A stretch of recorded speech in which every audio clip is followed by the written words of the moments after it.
Alright, so if I ask you the question, what's the remainder of a polynomial? You can use long division like we did in the warm-up. You can use synthetic division, or you can use something called the remainder theorem. We just did that, right? Where basically you input, what do you input into your polynomial? You're going to substitute in the binomial value.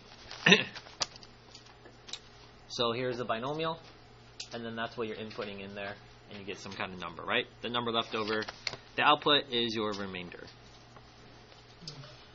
Well, these two are actually connected. The question is it a factor? Is this where it crosses the x-axis for this graph? Well, easily you can just put it into your graphing calculator, but you're doing this algebraically, so what do? The factor theorem says look at the remainder. If you have a remainder that is equal to 0 or no remainder, then yes, it is a factor. And the reason why is that your remainder is actually your y-coordinate, 0.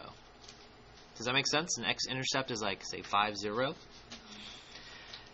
But if you have a remainder, and this remainder is not equal to 0, so 1, 6, 10, or like our previous problem, 6, then it's not a factor.